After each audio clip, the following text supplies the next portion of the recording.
Hello, friends. This is Chris Jensen. Evil is the destruction of freedom. I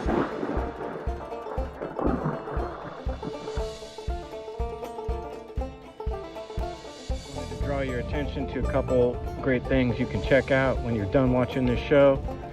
Pop on over to Twitch and check out Brandon Spencer's 24-hour, 24/7 live stream coming at you with truth, freedom, natural law, all the time, every day.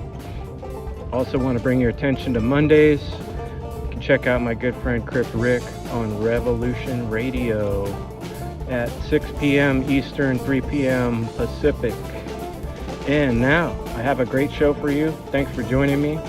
Please stop on by to endevil.life and make a small donation or share something from the website. Subscribe to the channels and enjoy the show.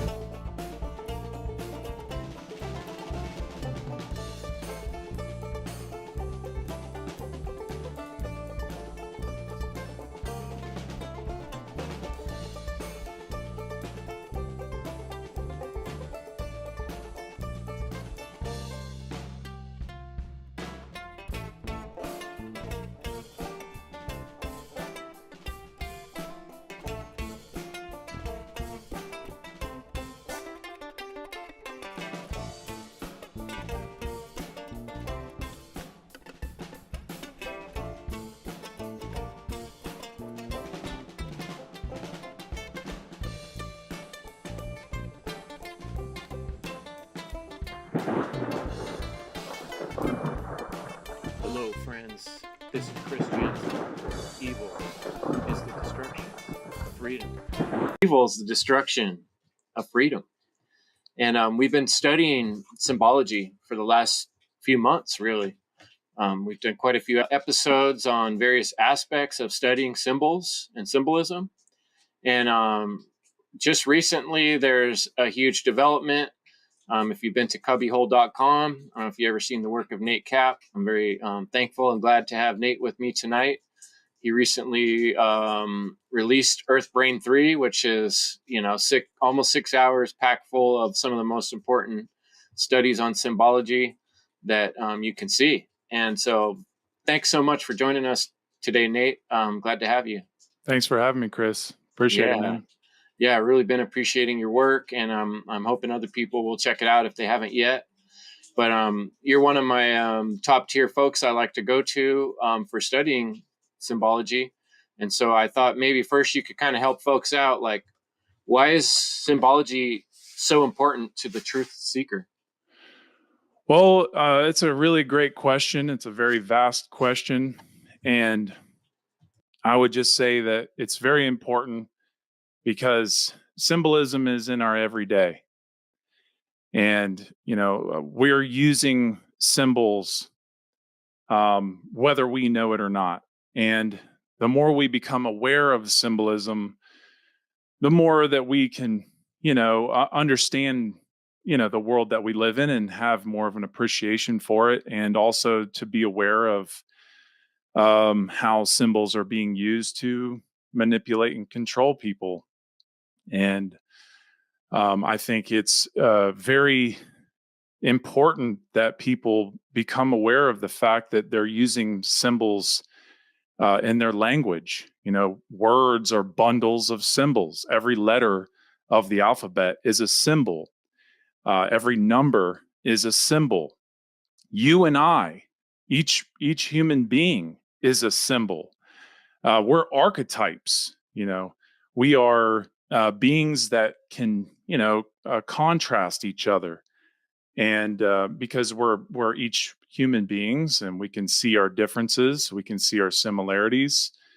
That's how you measure and compare and contrast symbolism. And I think that if people became conscious of that very simple thing, it would be, a much more of an awakening, much more of a people would have more clarity on their surroundings, and therefore we wouldn't be so easily targeted to be manipulated and controlled. And I think that's the other thing, is people don't even look into whether they are manipulated or controlled. And some people believe that we are, but then don't care to actually look into it any further. But we are being controlled, especially through subversive symbolism. And, once you look into that and understand that, there are people who understand symbols very well and how they work on the subconscious mind, these people understand that they can manipulate people from, a very unseen realm, if you will. And it's because they're working with the subconscious mind by understanding that the subconscious mind is the mind that is probably not going to be conscious of these types of things like symbols, because people have been raised in a world where symbolism is just kind of shooed away. Symbolism is looked at as like a supernatural thing, or it's part of witchcraft, or it's part of something to do with what we've been programmed to think as like a Hollywood variant of how symbols are used. And because of this, people are so confused on the workings of this universal language. And that's what symbols are. Symbols are just part of a universal language that is built into the fabric of the universe for us to discover and for us to use and communicate with each other and the universe itself. And but people are using these symbols from a very unseen realm, meaning that people are working from the shadows who understand them, and they are using them to manipulate people's minds to go in whatever direction they want them to go.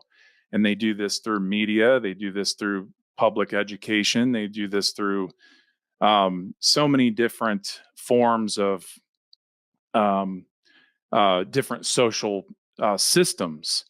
And the more that you look into that, the more that you look into the mind control, or look into the social manipulation going on in the world, the more that you start to really see how symbols are used, and how it's not the symbol that itself that is the bad thing, though. That's where a lot of people also get caught up, is they get caught up in the minutia of symbols being associated with evil, so therefore they are evil. Like the swastika, for instance. These symbols are just neutral. They can be used for good, wielded for good, or wielded for wrongdoing.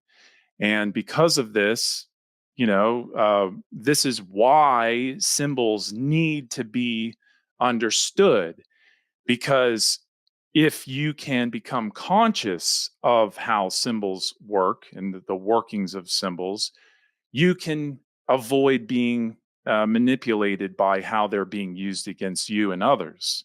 So that's how I would phrase that.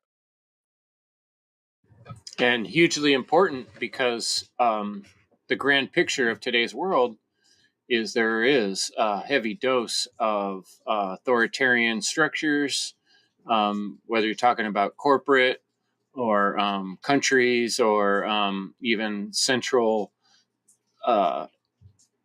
agencies trying to become a global, authority. There's definitely that push in the world.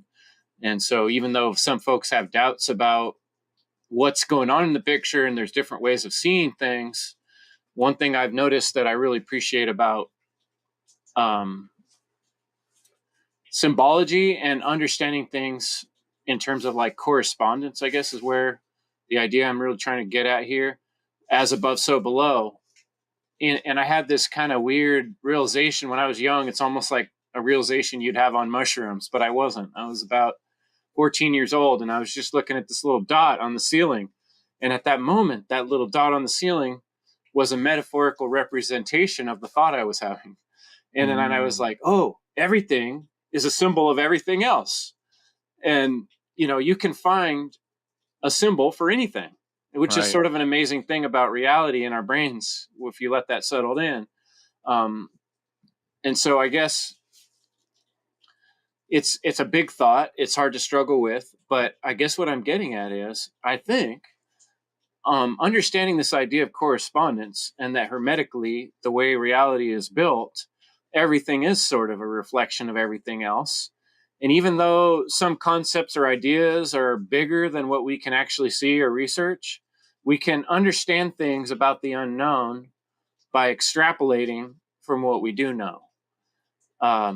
Maybe you can make some more sense out of what I'm saying. Yeah. I mean, symbolism is the science of correspondence, and this is something I've talked about a few times in my work, is what I refer to as the hermetically versatile mind. And this is basically just understanding these hermetic principles, these 7 hermetic principles in particular, where, once you have an understanding of each principle, it becomes a lot more, I wouldn't say, it becomes more simple to understand symbolism, for one, but it becomes more, it opens up this whole world of the occult, to be able to look at symbols and correspond them and understand the polarity within them, and understand how to, bring knowledge to them, because they are a form of information. And so, Hermeticism is so key to unlocking symbolism and studying symbols. And it really, it's about developing the mind to be able to look at symbols and to entertain ideas around symbols, and to overlay ideas onto symbols. One of the things that I try to help people understand about how to look at symbols, or how to use Hermeticism with symbols, is I just say, focus on a symbol, really, really focus on it. And, for instance, like, I don't know, the circled dot, or the triangle with the eye in the center. If you just focus on that symbol and keep on focusing on it, researching just into that symbol alone, you will start to see that symbol show up more in your life. You'll start to see it more in all different areas that you are experiencing. And the reason that is because, what you put your focus onto, there will be more of that. And so, these symbols, like the circle dot or the triangle with the eye in the center, are extremely important. They're not just symbols; they're talismans. They're seals. They are carrying so much knowledge, because they're like libraries. So if you ever go to a library, what do you do in the library? You go there to study. You go there to find books, to pull out and study. That's the main idea. And when you do this, you're trying to find answers. If you're an investigator, you can go there to be entertained by the stories, but also, like, if you're an investigator, if you're trying to find the truth, you can go to the library and you can find all kinds of knowledge in one place. Well, that's how symbols are, or talismans.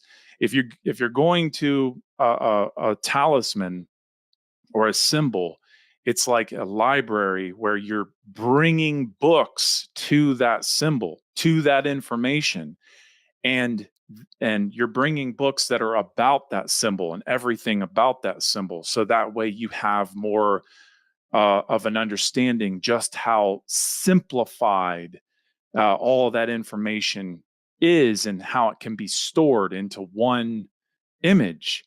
And and having that hermetic mindset while you're doing your studies, that can be such a huge help with recognizing how much a symbol can have stored within it. But also, i- the more that you become familiar with a symbol, the more that you can actually begin to understand what other people are doing with that same symbol.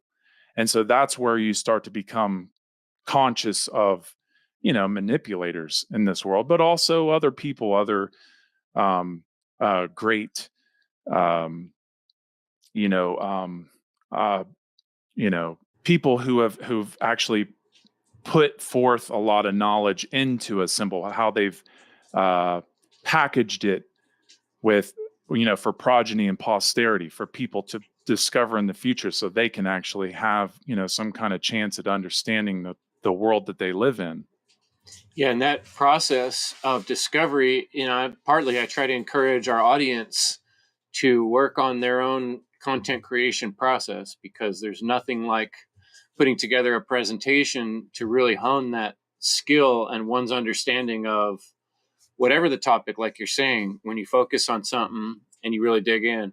And when you were talking about that, it reminded me of a game I used to play with my kids. It was called, well, everybody's probably heard of I Spy, right? Like I spy with my little eye, something blue or whatever, right? Well, this game was called I Spy, and then it was like a matching game. And so all the pieces that you would match, instead of like the simplistic ones that kindergartners get, like it might be a yellow comb, but there would be a bunch of other stuff in the background. And then on the other tile that had the yellow comb, it would be like it would be scaled to a different size, and there would be different other things in the background. So it made it a little more challenging to find the two yellow combs, because the backgrounds were different and they were shown at a different perspective and zoomed. And so it was a good brain challenge, but that's very similar to what I feel like we're talking about here, is that there's a lot of dissimilar things in life. And then it's confusing when we hear people talk about different things and call this a truth and that a truth. Well, how do we, if we are truly a truth seeker, how do we discern? How do we tell the difference? How do we cut the wheat from the chaff?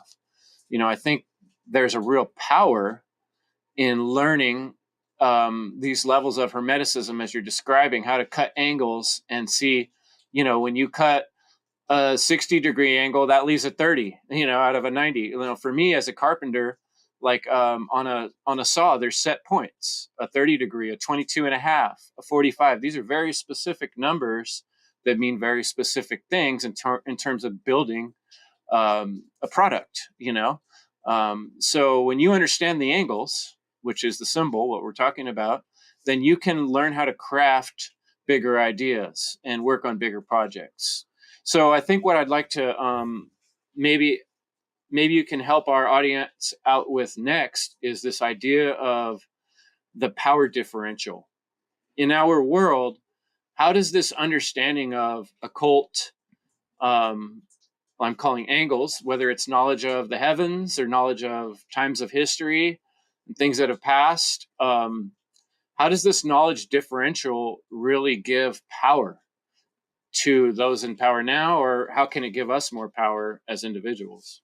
That's a really great question. There's a lot that can be said about that. Now, I would just say this. One of the things I talked about in my Earth Brain 3, which was this symbol of the pyramid, and the three-dimensional symbol of the pyramid, and I'm showing a line going right down to the middle of the square of the base of the pyramid, and at the top would be symbolized by the those who have the knowledge, those who have the information that the others below them do not have.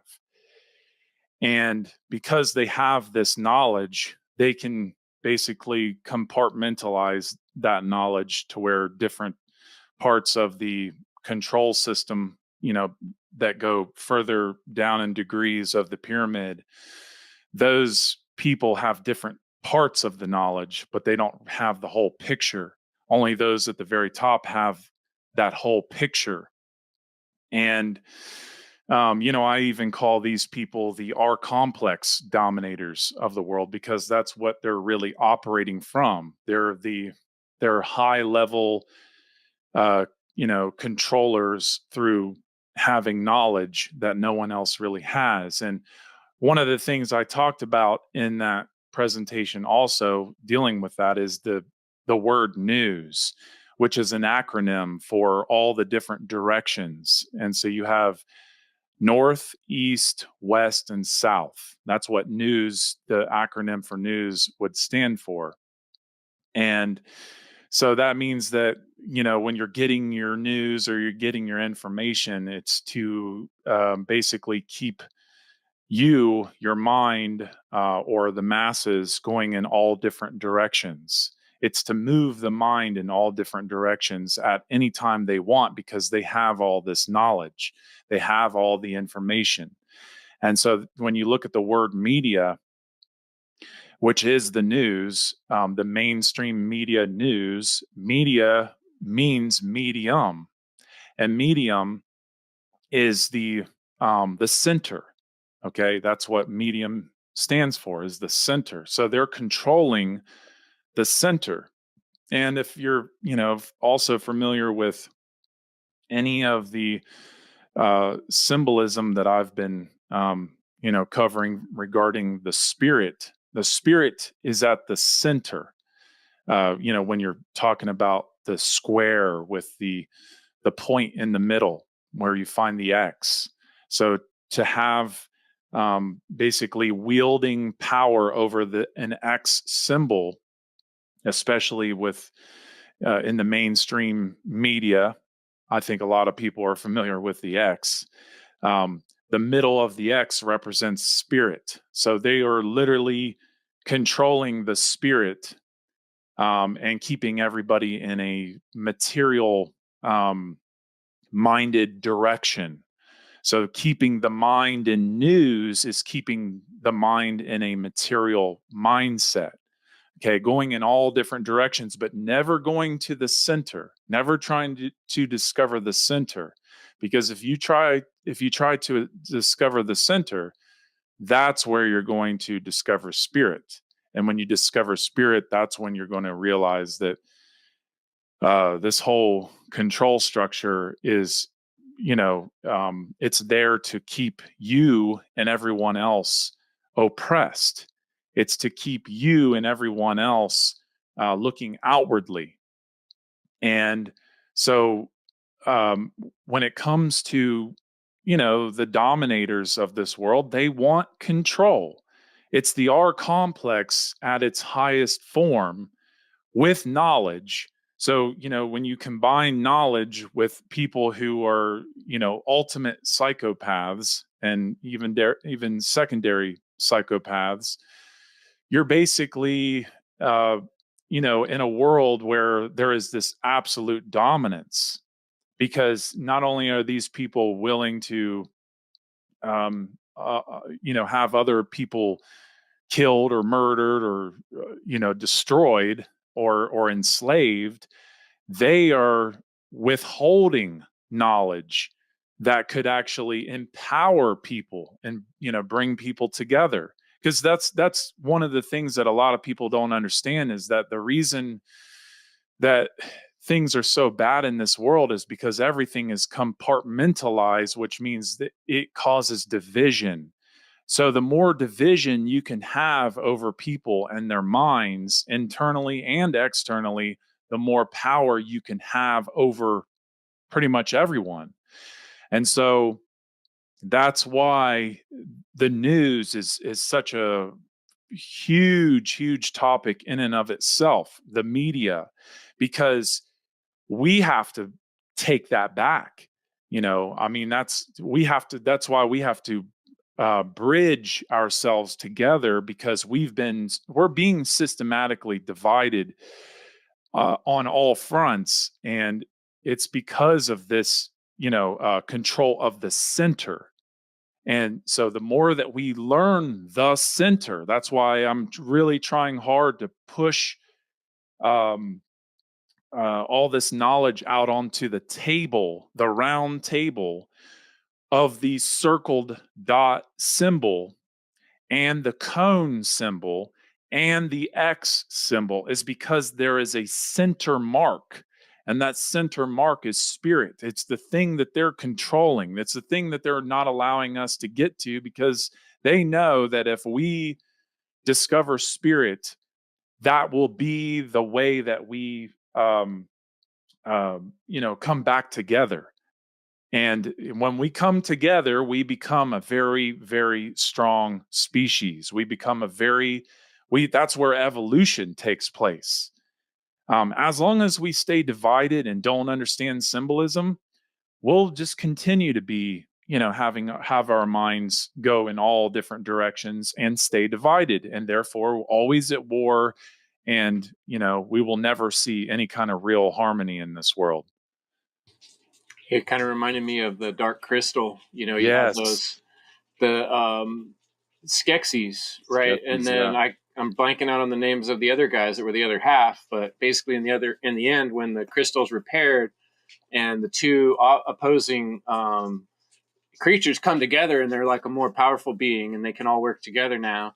And that's kind of like where we're at, like the powers that be, whether as hard as they may be to identify, have pitted us against one another. And it's funny, while you were talking, I was also thinking about a baseball game, because we're trying to find the bases, we're trying to base ourselves, right? And they're all in a square too. They call it a diamond, but it is a square. It's 3 bases in the home. That's right. And we're like at bat, right? We're trying to get with the ball, right? Right. But they're going to be throwing us curveballs, because that's what the news does. It throws us curveballs, and they're playing the center, like the pitcher. They're pitching us the things we want to focus on. So we're stuck just swinging at bat, and trying to hit curveballs and knuckleballs all day long. It's going to be pretty hard, because we don't understand the game that they're playing. They got us manipulated on 2 different teams or 3 different teams or whatever, where we don't need to be. So that's, really powerful. And it points towards, something I've been talking about. I forgot if it was last week or the week before. I did a presentation on the tree of life. The tree of life has always been a symbol that I love. I have it right behind me on my End Evil podcast. I try to put it on all my thumbnails, because me, it really symbolizes that power that you're touching on of interconnectedness. And this is something we have within us and without us, an ability. And I think there's indications in history that humans have done a better job of being in alignment with how to understand and achieve more with this tree of life symbol, and how to work together, how to be integrated. So I'd like to hear your thoughts on the tree of life and integration. Well, yeah, another enormous I don't topic. throw little questions. I only have huge, crazy. Yeah, no, it's fine. It's all good. I love because I know this. you can field that, because you're such a good hitter. Well, not always, but I appreciate your confidence in me. Well, when it comes to the tree of life, I think it is such a valuable corresponding symbol in and of itself. And because there's so many beautiful aspects to the tree. For one, just think about the name tree, just as a phonetic word. Tree is 3. So, it's about understanding that the tree is about going to the roots first, because in order to understand the rest of the branches and the leaves and the upper part of the tree, it's about learning foundations. And so the roots are in the foundations, and going into, and this is something I've talked about quite a bit on the Cubbyhole, is going into the underworld is such a huge subject, because you're dealing with what's called eschatology, and eschatology is dealing with final things. And when you're trying to understand this upper part of the world that we can all see, like for instance, we all see the tree, we can all see the limbs and the branches and the trunk, but what we don't see is the roots. And so symbolically, when we're going through our spiritual journey to discover who we are and why we're here, what's the purpose, we're trying to get back to origins. We're trying to get back to the roots of things, because we're trying to understand what this tree really is. Because on the surface, it's just like, oh yeah, that's just a tree. It's the thing that gives us oxygen, and it's the thing that gives us shade, and it looks beautiful. There's different types of trees, but if we think of ourselves as a tree, and think of ourselves in alignment with seasons, think of the how the sun affects the tree in the daytime sky. Well, when the sun is going down, from our perspective on Earth, when the sun is going down into the earth or under the earth, or however you want to look at that, it's symbolic. You're not supposed to take that literal, but the point is when the sun is going from the daytime sky, this is supposed to be the literal place where we can have our five senses and see everything. But when the sun goes below that horizon line and creates the night sky, the sun going below the earth is supposed to represent our journey to discover those roots of the tree. And also it's about understanding that this is the place of the winter solstice as well. If you're talking about the annual cycles, because you have day cycles and then you have annual cycles, and it's important to understand that the roots are when the tree seemingly quote unquote dies in the winter, around the winter solstice, because it loses all its leaves. The leaves leave the tree. That's the reason, there's a reason they're called leaves. So when they leave the tree is basically bare. And going down into the sun, going below the earth, this is supposed to, in ancient Egypt, this would represent Amenta. And of course, this is the sun is also called Osiris in the solar mythos. And so as the sun is going down, this is supposed to represent the self going down into the roots of the tree, going all the way down to the ends, and really learning the whole foundation of this tree, going down into the depths of the dirt, down into in ancient Egypt, it would be Kem, the land of the dark land. And so it's about going down into the absolute roots of this tree of self. And this is where we would do our shadow work. This is where we would really be touching on the depths of the self. And this is also associated with the depths of water as well, because we're dealing with elements. And I know I might be saying a lot here, but it's important to understand the elements with the tree of life, because the tree is sitting in the element of earth, or it's based or rooted in the earth. And then of course you have to have the water for that tree to grow. So you have your two elements, your two inverted triangles. And so you're going down below this tree in order to of self, in order to go all the way into these roots, going all the way back into origins to really understand as below to which is likened to that which is above. Okay, that's why the tree, like you have in your background, that's why it's very similar. It's reflected in a very similar way.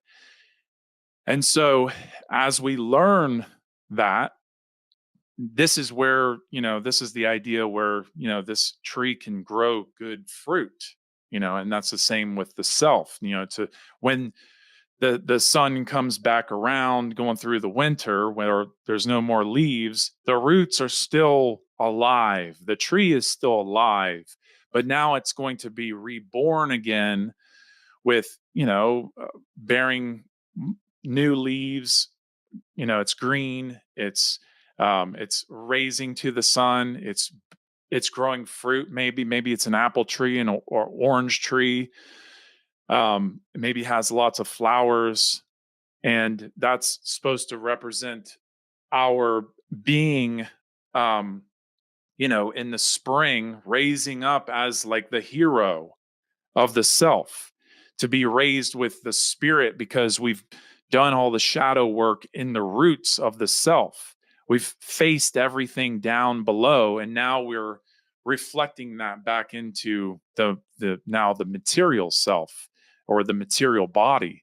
Then that's how I understand it. And there's so much that goes into this amazing tree of life symbol. It's and one of the other beautiful sciences is the Kabbalistic tree of life. This is where you can really, if you're studying with tarot, this can really, really open up a whole beautiful understanding of how this tree of life really works. But that's another enormous topic. Yeah, On its own. And they're beautiful topics, and that's partly what we're trying to do, is inspire listeners to, kind of open these doors to a wonderful world of realizations. And it can be very joyful to realize things and to think about things on levels you've never thought about them before. And symbols are a way to bridge that gap of understanding, as you were saying. Like the main thing we're usually talking about is working on ourselves. How do I align myself with the type of actions I want to see in the world? And that we do have this material world where we can see what's happening in the physical realm, but how do we get in touch with the things we can't see? And that's what I think you're talking about, that's so beautiful with the subconsciousness. It's like our roots, right? Like, what brought me to here? Why did I wind up in this position? What choices did I make? Or what choices did my parents and their parents before them make, even, that might have played into where I'm at now? That's right. And so there's so much. And I do want to get a little bit into some ancient history stuff, but I just kind of wanted to stop right there and pause a little bit, because that's one of the most important points, is that it's about knowing ourself. And you said it beautifully, the tree can represent yourself. And so, understanding your roots, trying to figure out where you come from, at where are you right now on your hero's journey, and so you get that into perspective, you can kind of orient yourself to the bigger world around us and what's going on in it, and kind of somewhat separate the other two and get some kind of objectivity. So I was hoping maybe you could talk a little bit about the word orientation and how you've been presenting that word, because I think that really kind of focuses in what we're talking about, the word orientation, and how you've been explaining that. Well, that's kind of synchronistic. Well, I wouldn't say it's completely synchronistic, but it one of the things that I was saying about this tree being the roots being in the foundation, in the dark. Okay, because one of the things I talk about is the right brain. The way that I presented it is, I made it black or dark.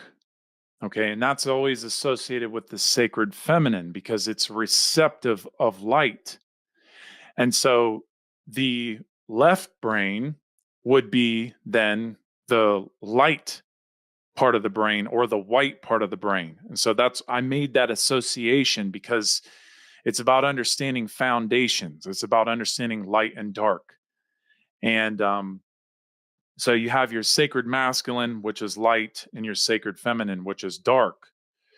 But it's important to understand that, when we're talking about darkness, we're also talking about the invisible realm.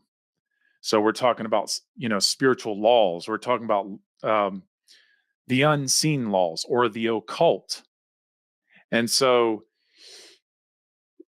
in order to have strong foundations in our world, we have to face the darker aspects of self, and we also have to become conscious of these laws. That's how to become conscious of these invisible laws is to become conscious of natural law and the workings of natural law, especially.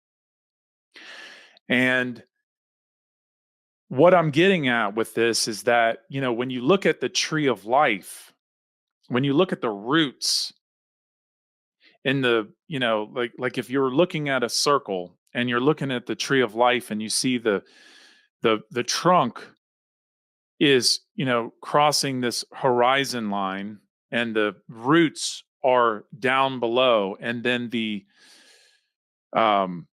leaves and the limbs and the twigs and the branches are all on top.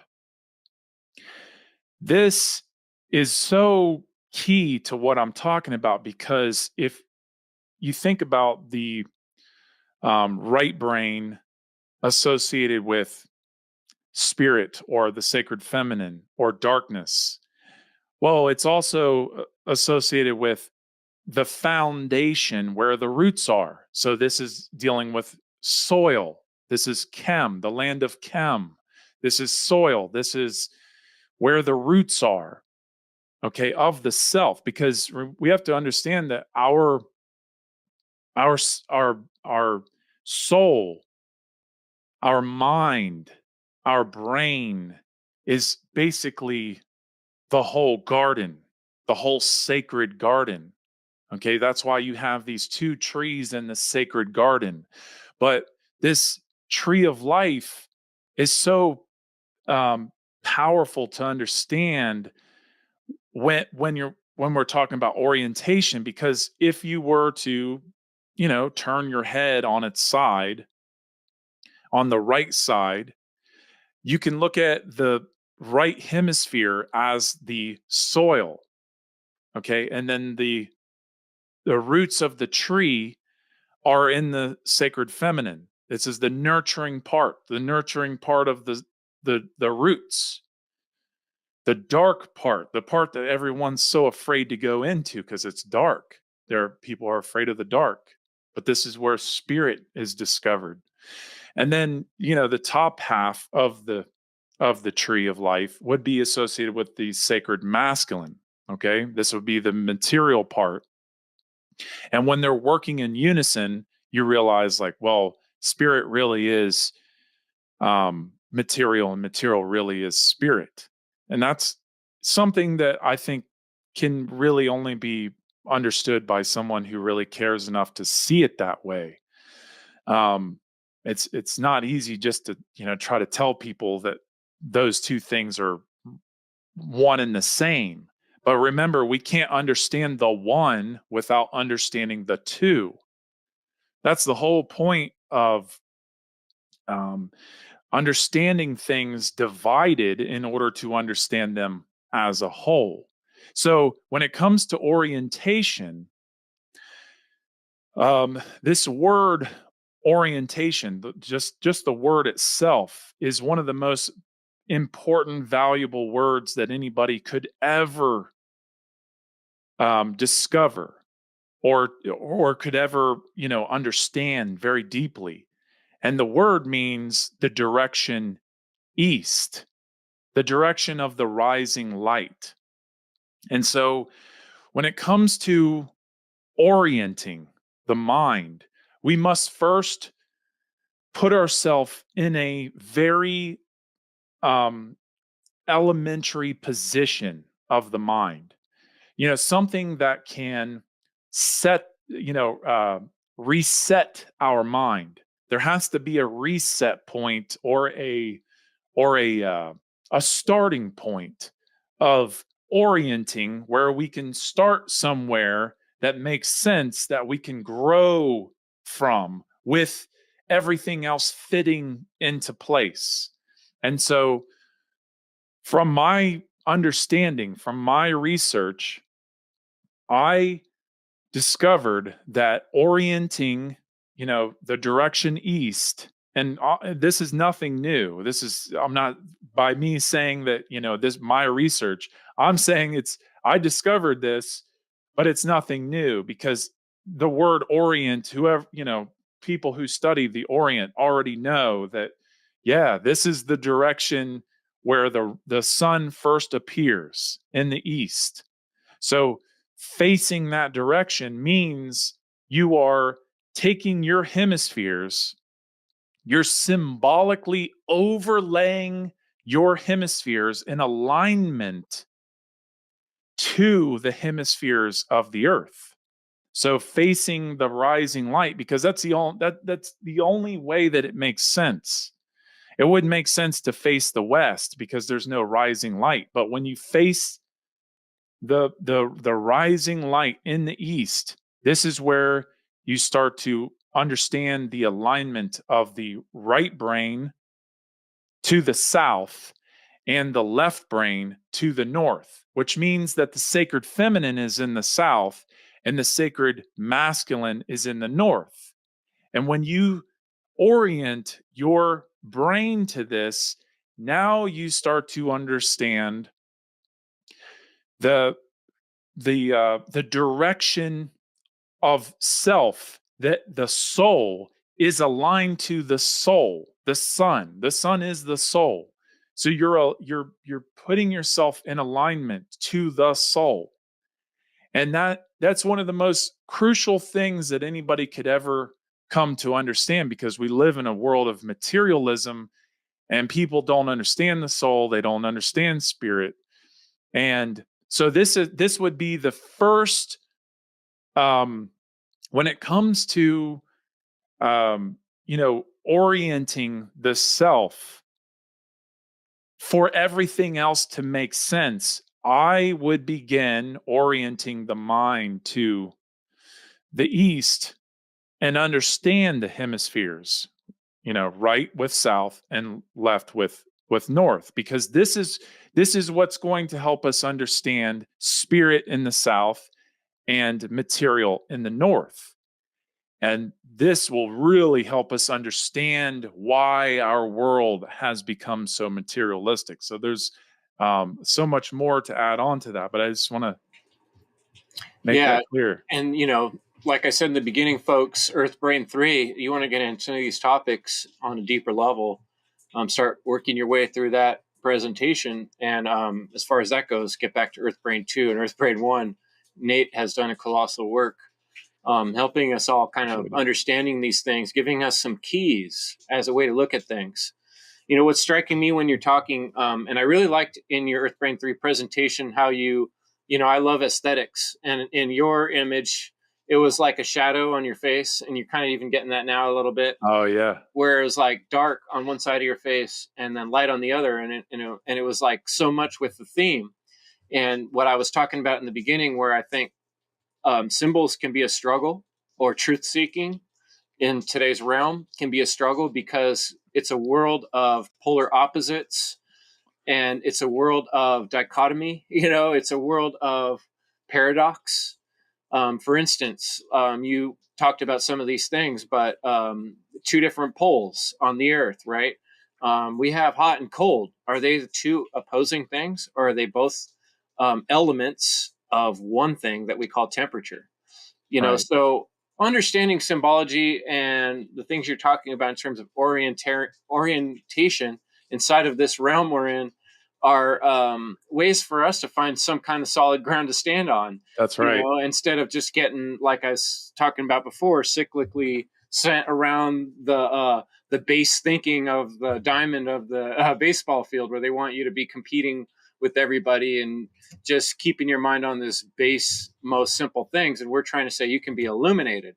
And Right. so, on that topic of illumination, a lot of people think about the Illuminati, which we really know means becoming illuminated, the light, which symbolizes knowledge and information.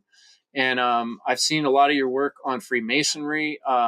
You've done some really beautiful work showing like some of the tracing boards, especially that first tracing board with the pillars, Joaquin and Joaz, and Boaz, my bad, and the checkerboard and the ladder. And these symbols help us to initiate ourselves and begin this journey of self exploration and to look at the whole where we are in the theme of things. And so, on that note, whether it's Freemasonry or the Rosy Cross, right, Rosicrucianism, all through history, there have been these groups that have studied these types of things, going way back to, like you're talking about, the stellar cult, right? One of the oldest and highmost ones we can think of. And I think a lot of people, they get lost on the importance of all that. This, I'm going to call it historical philosophy history, helps us to understand where we're at now. So maybe you can just shine some light on the importance of why would we want to look back at things like Rosicrucianism or Freemasonry or different cults like the stellar cult. Why is that important? Another enormous question. But I love it. I love it. This is the stuff that doesn't get talked about. And so it's, these big questions have so much unpacking. So I'll do my best to simplify it. And these traditions that you're talking about, like Freemasonry or Rosicrucianism, these are mystery traditions. Kabbalah is a mystery tradition. Runes is a mystery tradition. Hermeticism is a mystery tradition. There's so many different mystery traditions that we can use to help us go through this. And there's a reason it's called mystery tradition. Another mystery tradition is the King Arthur mystery tradition.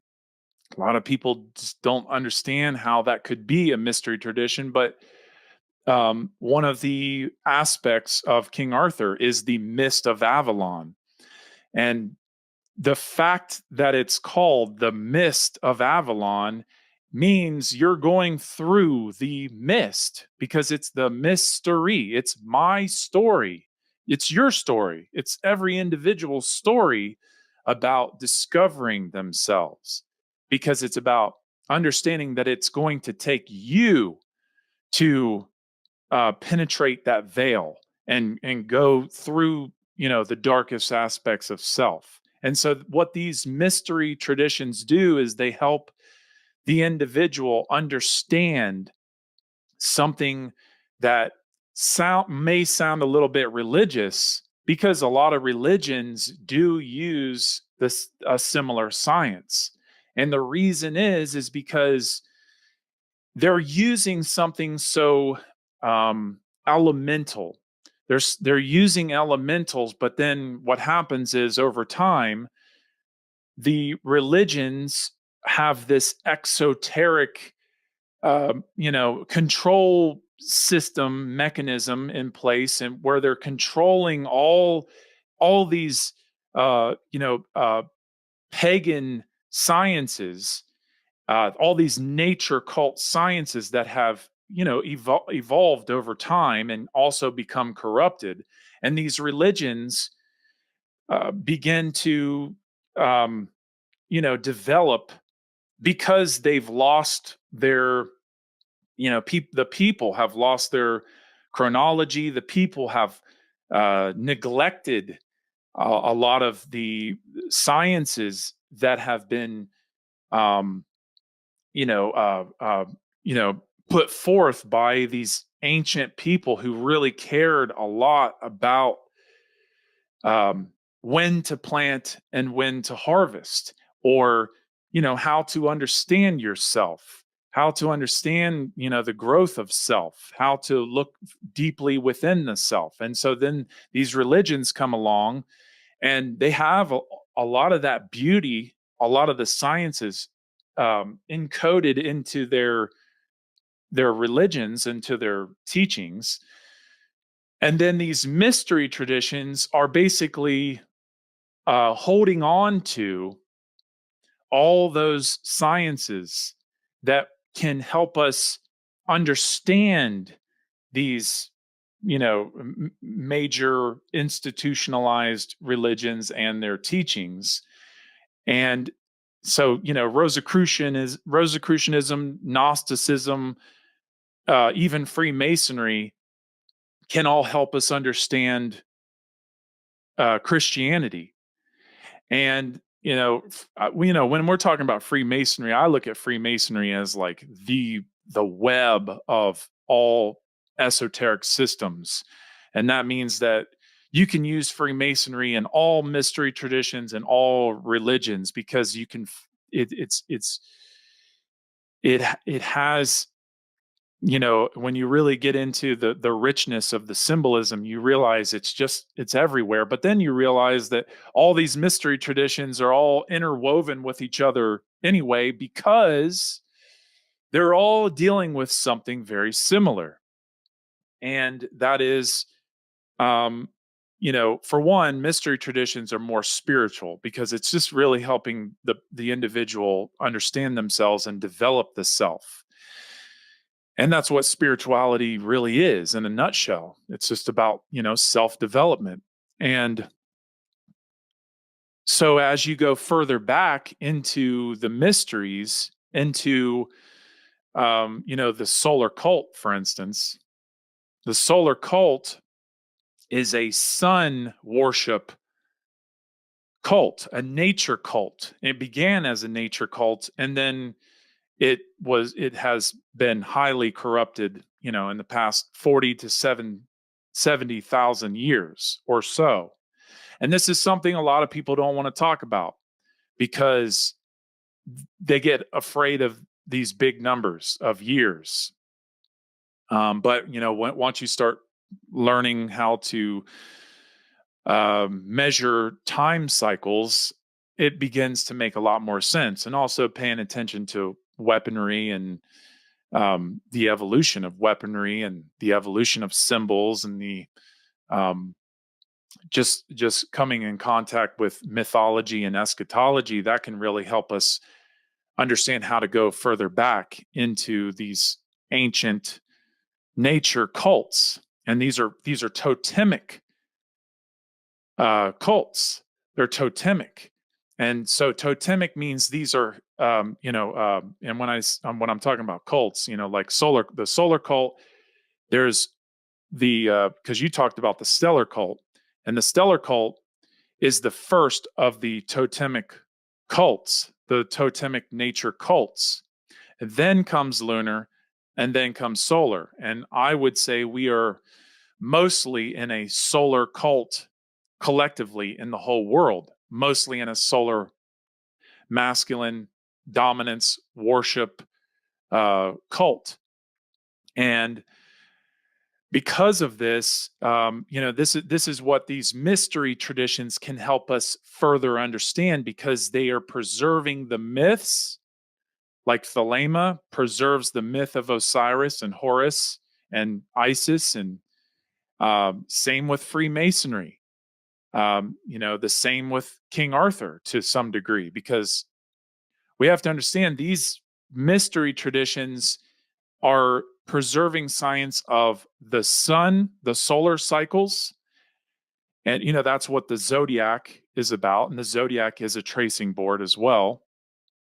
So, the tracing board, if people aren't familiar, or the trestle board is, in Freemasonry, it's basically, I'll show it here real quick, but if I can get this down, these are tracing boards. Okay. And these are the first 3 degrees. Sorry if that's not coming up clear. I'm trying, but No, that's okay. I might even just put in a slide right there. It okay. helps. Yeah. Yeah, but That's beautiful. these are the first 3 degrees of esoteric Freemasonry done by Josiah Bowring. And Josiah Bowring is, I really have a lot of respect for Josiah Bowring because, well, for one, I'm probably a little biased because I've studied his boards more than anybody else's boards, but I've studied other artists' boards. And these are men who really cared enough to store symbols that lead to this the understanding of the sciences that are stored within or associated with the symbols that can help us understand our own journey of the soul, but then to help us go further back in understanding solar cycles or lunar cycles, to care about solar cycles and lunar cycles. And then to go even further back to realize, oh, there's also stellar cycles. And I think that would be more evident in the solar mythos because you're dealing with the zodiac, and every house of the zodiac, every every house stores the constellations that are associated with each house. And so when you study those constellations and how they go, how they're tied in with the sun, that's really important. But then to go even further to realize that there is a circumpolar constellation, which is referred to as the Little Dipper or the Little Bear. And this constellation is a constellation of 7 stars. And the tail of the little bear is connected to Polaris, the pole star. And the importance of this cult, of the stellar cult or the stellar mythos, this totemic hero cult, the importance of this is that we maintain an understanding of a 26,000 year cycle between glacial epochs, meaning that, I guess probably around 14,000 years ago is when the last glacial period happened, the last ice age. And then we're going to probably go into another one here in the next, 12 to 13,000 years. And so I think we're right in the dip. We're right in the bottom of the U. And so we're at a what would it be called? Like a threshold almost. Where we're, it's so hot right now, but then it's going to start cooling off here in the next 12,000 years or so. And so the importance of this stellar science is that we are paying attention to the pole stars that the Earth's pole, the Earth has this obliquity wobble to it, and it's rotating in a wobbly way, but the pole ends up going through around 7 stars, not necessarily the 7 stars of the little bear, but they go through 7 stars. And the little bear is so important because it's made of 7 stars. So that way you can find your way. That's the importance of the little bear, to help you find your way to your North Star, to help you find your way to symbolically what would be referred to as the Most High. And so it's a very big deal because we've been cut off from that knowledge. We've been cut off from that knowledge also through the lunar mythos. And so, because we have to understand this, the stellar science was passed on into the lunar phase. And the lunar phase, the light of the moon is supposed to represent the light of the stellar, the light of the stars, the light of the little bear. And then we get confused later on and forget that light, because we literalize everything, and we get confused and forget that light comes from the stellar, and we start associating that light with the sun, because the sun is the literal light of the moon. And so I can understand why this can become so sounds so interesting to someone, but also sounds so confusing, because we have to use these mystery traditions in order to help us find our way back home to the stellar. Yeah, all that light gets kind of heavy in the mind. Yes, It's not exactly just lightweight. You know, and what I got to thinking about was the idea of myths and mythos. You know, you're talking about these different groups over time, these different mystery schools have created various types of code. And it's almost like, you know, the Rosetta Stone. When people discovered the Rosetta Stone, they knew about several languages, Akkadian or whatever the other languages were, Hebrew. But when they found this stone, it's like, oh, now we can put them all together. We can compare one to the other, and we can know this word in this language means that in that language. But without that stone to compare them, it was really difficult. And imagine if we're starting from nothing right now. We're looking at the stars, the world, and we're trying to say, like, where are we? What is this? Well, that would be silly, because we have thousands of years of people that have done this work and studied these things and created names like Little Bear or Polaris to give us like a map. And, you know, if you imagine a map, when you're driving your car and you look on the map, you know, it's just a little squiggly line. But then when you look up out, that's not really what you see in the real world. You see this big, wide plain.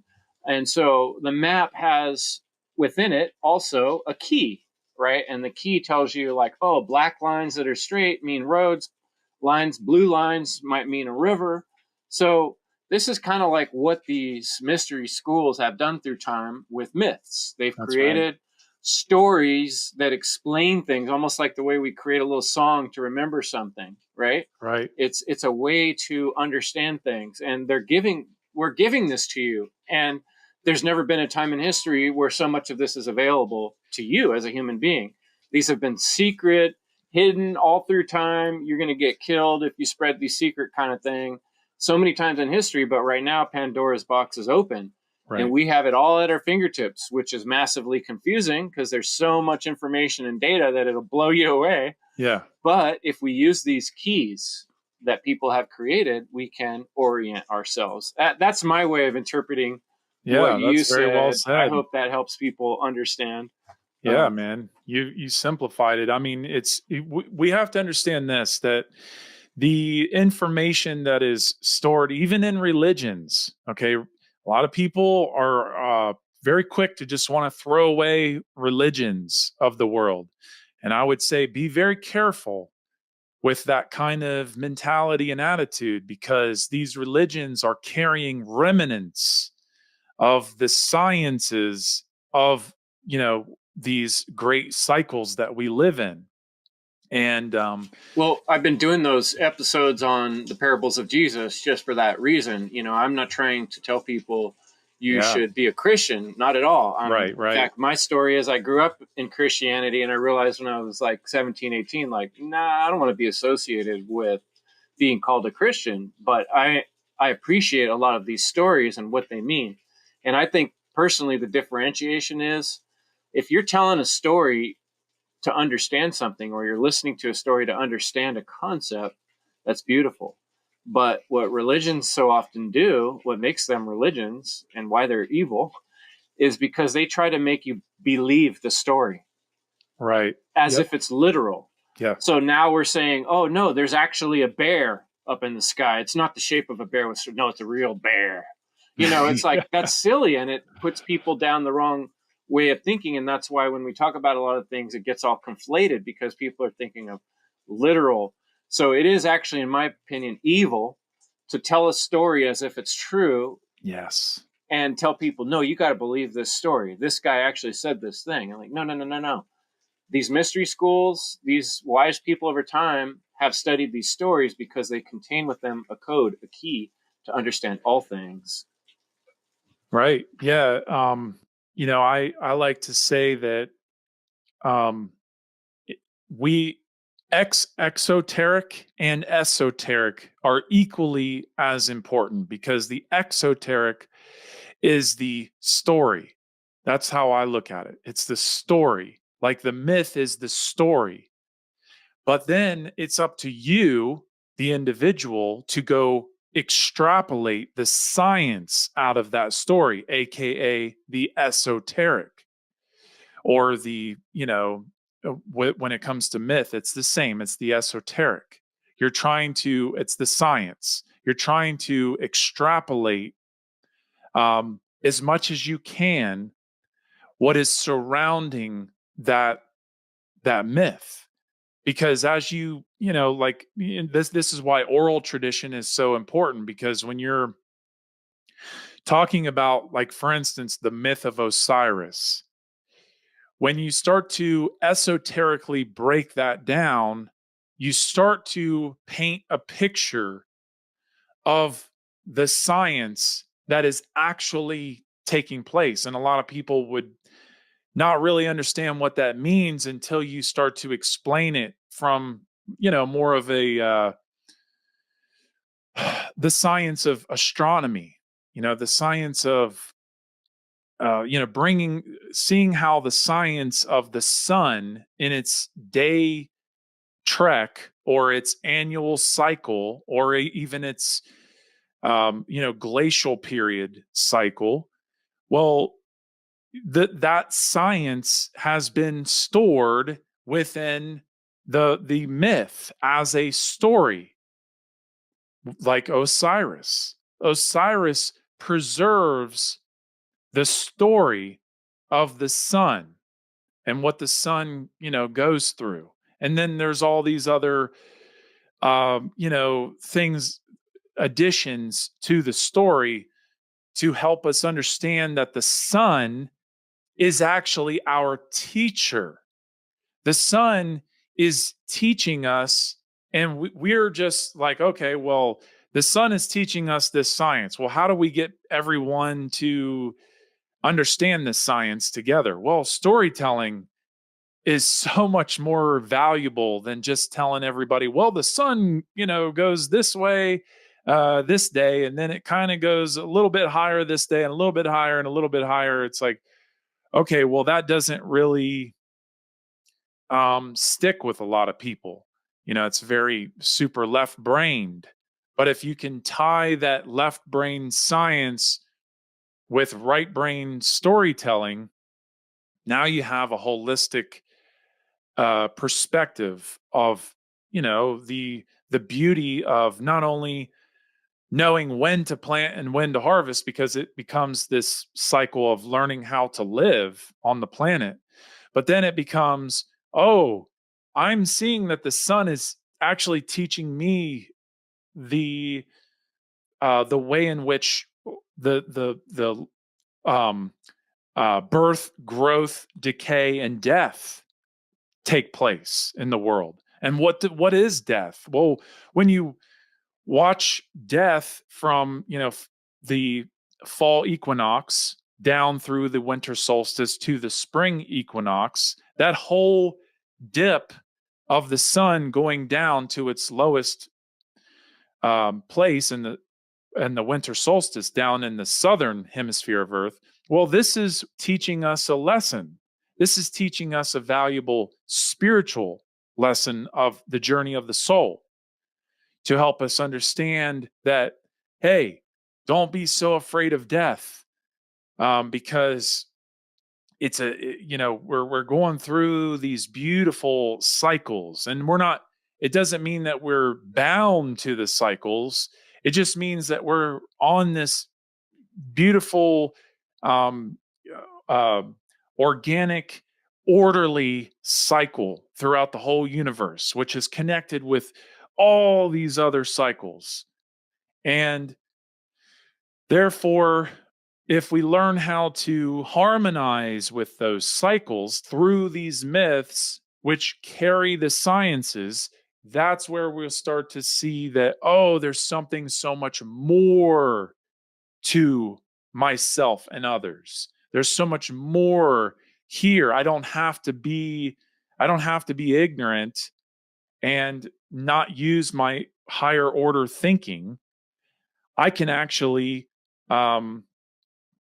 develop myself, face fears, do the shadow work, and not live in such a our complex materialistic dominance of the mind, which is what most people are living in today, with putting money as the first priority, putting authority as the man as the highest authority rather than natural law, and then just putting any kind of material possessions over anything that is actually valuable in the development of self.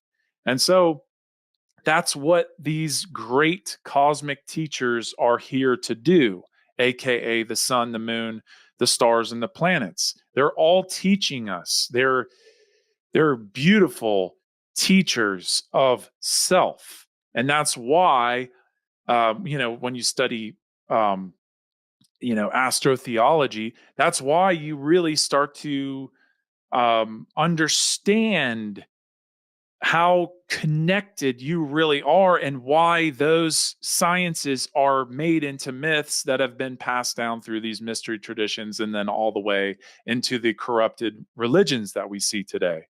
So it's very valuable science. Yeah, and that, I think I try to point out to folks that we tend to think of science as lab coats and microscopes, but we are scientists. In fact, what you and I are doing, trying to better understand symbols, is a science. We're trying different things, and then we're seeing which things consistently work. This right here, I finally got my copies of the book, The End of All Evil. It's awesome. And great book. There's a guy who's selling these now, who's getting them reprinted. So if you're looking for a copy, his name's Brendan, but you can contact me and I'll put you in touch with him. But The End of All Evil book is, and Nate, you have like an original copy, right? Yes. Yeah, my girlfriend got it for me, and I'm so thankful. Mind blowing, because you look that original thing up on Amazon, and it's like $1,000 or $2,000 for a copy. Yep. I think I paid $9 or something for this one. Yeah, but what a steal, man. That's great. Having an original of any book is awesome, but just having that knowledge is so valuable. Absolutely. So I think, as far as practical takeaways for listeners, there is a lot of work to be done in this world, and we have a grand opportunity in front of us to be part of this process of ending evil. We were talking about the tree. I've often thought of our life as the moment which the leaf breaks free from the branch and falls towards the ground. When we hit the ground, we're grounded again. We're back to the soil. That's like death. We're joined back with the earth. But Yes. this time we have right now, we're being lifted by the spirit of the air, and we're having the opportunity to feel like what it feels like to be individual. Even though we are still a leaf, which is a part of a tree, we're having this opportunity to kind of free float. And so that means you can choose to take the initiative. You can grow your brain. You can use creative juice within you to, inspire and to cultivate and to grow. So, in terms of planting seeds and our enclosure, like you talked about, understanding, maybe we can kind of round this out and finish it up by, kind of talking about how people can cultivate their garden, real physical world things we can do to grow like a tree and to be better and to help end evil, Yeah. I had a question real quick. Would it be cool if I just, I got these books out and I just wanted to share them on your show if it's cool. Absolutely. Yeah. Wonderful. Yeah. So just some helpful books that I've used. I'm not doing very good with the camera, but Signs and Symbols. This book is just filled with amazing symbols, esoteric and exoteric. And of course, the more you bring knowledge to it, the more will be revealed. The Magician's Companion by Bill Whitcomb. This is so valuable to anyone trying to understand sigils, talismans, just symbols in general. It's a wonderful, wonderful, helpful book. If you're trying to understand the mythos, Signs and Symbols by Albert Churchward, Signs and Symbols of Primordial Man, The Lost Language of Symbolism by Harold Bailey, excellent book. All these are excellent, but this one, I really love this book. The Book of Symbols, you can see it's extremely enormous, but it really gets into breaking down symbols in a way that it's exoteric mostly, but if you bring enough esoteric knowledge, it really starts to combine all that information in between, and it's just so vast. I mean, the more let it be. I mean, it's part of the journey. Symbolism is part of the spiritual awakening, and so I think having those books and enough knowledge, and there's so many other books, but those books have really helped me. One of my shows I listen to has been getting me into Joseph Campbell, and I've been listening to The Hero with a Thousand Faces. Yes, and he gets into a lot of this ancient symbology in there. Yeah, he's another amazing author, very important author when it comes to the journey of the soul, the hero's journey. So, but to get into your question about agriculture, I think that is a huge correspondence, because when you realize that, agriculture it's part of our being. It's something that we have to do, because if we don't do it, we will not survive as a species. I mean, I know that there's breatharians out there, or breatharians, people who can just live off of sun and air. Okay, that's great, and I applaud people who can do really neat things like that. But as far as the whole species and all the different or the human species and all the different areas that we live on this planet, we do have to become conscious of agriculture. And I think that the more that we become conscious of the correspondence of the internal garden of self, it makes it that much more valuable.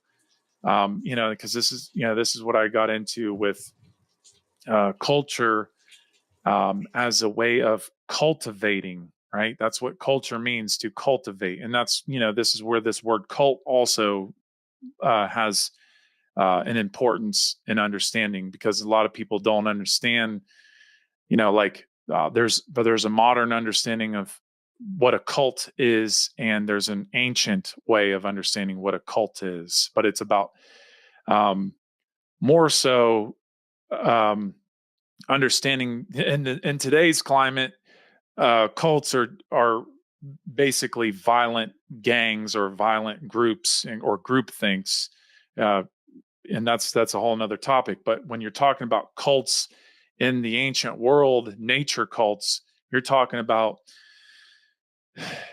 people who cared enough to they cared enough about their garden, not just their internal garden, but their external garden.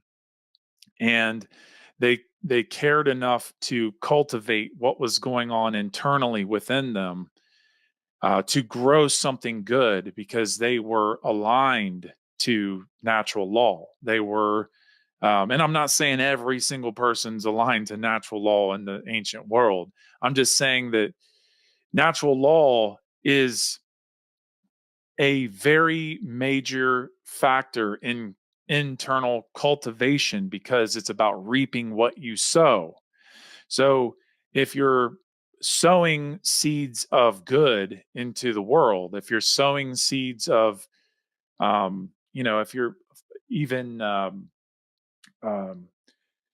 there, man, this one word I have not been able to remember tonight, but it's about um, storing information. It's synonymous with that, but storing information for progeny and posterity. That is about sowing in hopes that people in the future have a fighting chance at either maintaining freedom or becoming free, or becoming sovereign or maintaining sovereignty.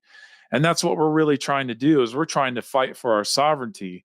We're trying to cultivate good information, through the trivium method, putting that information in and having a good process, like tilling the soil and making sure that you're that you got that you're sowing your seeds right, literally, and hoping that in the spring that they'll you'll have a good a start to your your Harvest. harvest. Well, your harvest in the future, but it's about making sure that that soil is cultivated, is tilled right in the fall, so that way once it goes through the winter, it doesn't completely harden, and you have something to work with in the spring in order to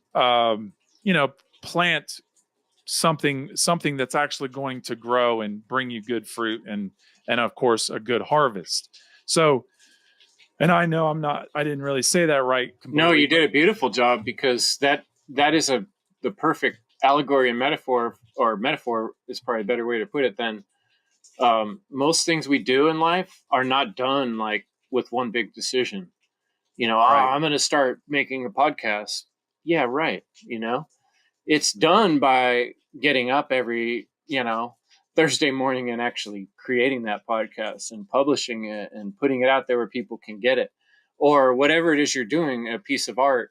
Anyone can think of an idea, Right. but actually doing it, actually bringing that into the world is what Mark Passio calls wisdom. When you Right. actually turn that into action, and that's what I called on one of my symbology episodes. When you actually go through the third gate, the magic mirror is the gate where you're just learning about yourself, and we can do that for infinity. But at a certain point, we have to step past our own self and think about, okay, in the context of this realm we're in here, what am I here to do? What is the purpose that I can put my steps forward? And so I think that is very practical for people, actionable. Most major changes and things that you do are done in little steps, just like the seeds, and like you were talking about, tilling the soil, making sure the soil full of nutrients. And this takes time and persistence, and going out, checking on every day, getting up with the sun, putting your soul and your heart into your projects. And then it comes to the other side at the end of the winter, and spring comes around, and yeah, things are blossoming, and your friendships and relationships and groups you've been putting time into are starting to bloom, and people are starting to show up and watch your show, or whatever it is you're trying to teach. That's so important. And that's what I'm trying to inspire listeners. Right. Yeah. It's all about cultivating care, because there is this we live in a world now full of people who are apathetic. They have no care. And there's also the cremation of care. But what we're supposed to do internally is cultivate care. We're supposed to grow the care. And that's what makes us understand how responsible we are as human beings. We are supposed to be responsible, and we are in nature. We're responsible for what we do in this realm. And so the garden is meant to, help us understand that we're not going anywhere. This is home. This is our foundation. Earth is our mother. It is our home. This is the place that we must learn. And this is what I'm trying to teach with the checkerboard floor. the black and white squares, because once we learn our foundation, we must, well, for one, we're going to recognize that we're responsible for that which we stand on, and literally understand standing under that foundation by understanding what is holding that foundation up. And spiritually, of course, obviously you can understand that literally too. I mean, it's dirt underneath us, it's roots underneath us. I thought it was a big turtle. Yeah, it's an upside down turtle. And it's like, if we can cultivate these sciences, okay, if we can cultivate care, and to cultivate care enough to where we can actually start to build this world that we say we want, which is a sovereign world, a world where we're free, a world where slavery no longer exists. And this is synonymous with the name of your show, to end all evil. That's our goal, is to end that evil internally within us. Because think about this, evil means, the green language is, Eve is ill, and Eve is the sacred feminine. And so we have to heal that. That's the cultivation of care. We have to heal symbolically Eve, the sacred feminine. And so as we, go through this dark part of ourselves, this black chem soil, and I keep referring to chem because chem is a foundation of our way back home, because you're dealing with these ancient Egyptian pyramids. That's where the land of Chem is. You're dealing with Lower Egypt and Upper Egypt, which correspond to the South Hemisphere and the North Hemisphere. And so, so you're dealing with spirit and material. And so the more that we learn this darkness within, the more we are going to have an appreciation for the agriculture of the world, and realize like what it's really going to take if we really want freedom, what it's really going to take. Because think about it. And I take the position that the pyramids were built by stellar people. Okay. I don't take the position they were built by slaves. I take the position that these people cared so much for our evolution as a species and the agriculture of the world, and the understanding the epochs of time between the glacial periods, that they built those pyramids over thousands of years. And they cut those stones to perfection over thousands of years, because that's how much they cared and cultivated that care to help us understand we got to be really careful about what we venerate. And and then that's a whole nother thing. I know to open that up right now, I know you're trying that you got to get going, but I'm just saying that is really what it leads to. There's a warning sign, and we can talk about that another time, but there's a warning sign that was built within those pyramids.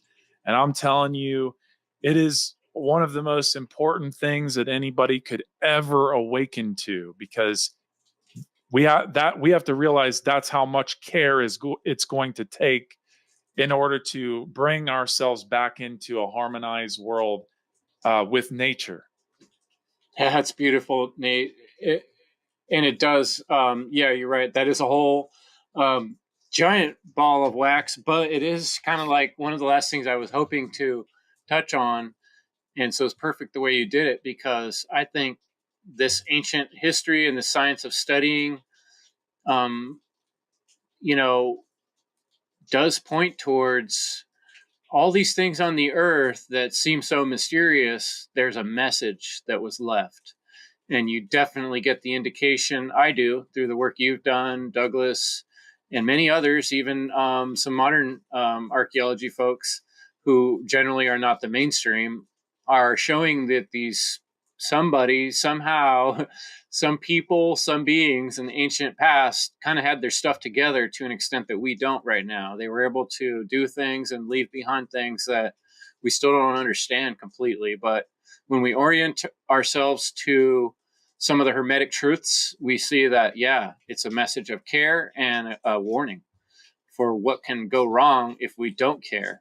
So, you know, that's a huge kick in the ass to everyone out there who's listening, that this realm you're in, this life you're living, it's not just ball games and ping pong and TV and whoops, you know, made another mistake.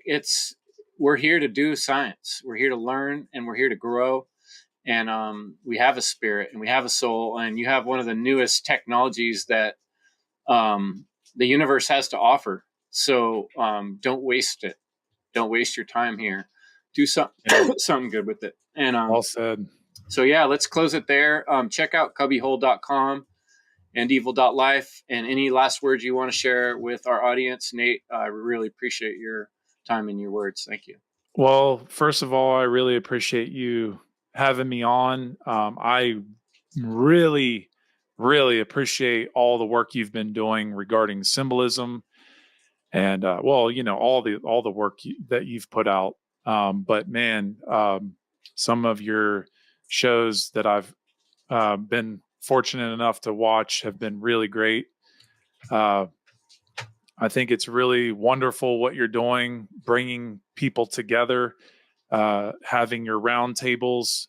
I always enjoy those, and I really hope more people get to, you know, watch that material.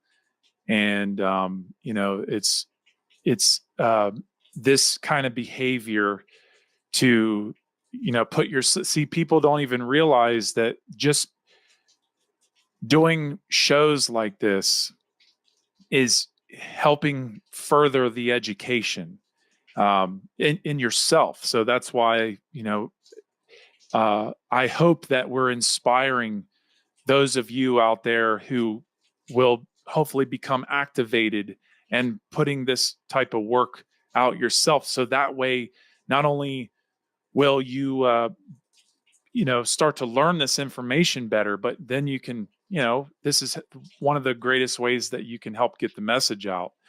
And of course, sharing this type of information. So I hope that I came through well with the things that I have shared. And yeah, if you want to find any more of my work, you can go to cubbyhole.com, and you can also listen to my Outcasting podcast. All that information can be found there. And that being said, I really appreciate it, Chris. Your work is awesome, and I'm very thankful to be here. Fantastic. Great show, Nate. Much love. And folks, we'll see you next Thursday. Evil is the destruction of freedom.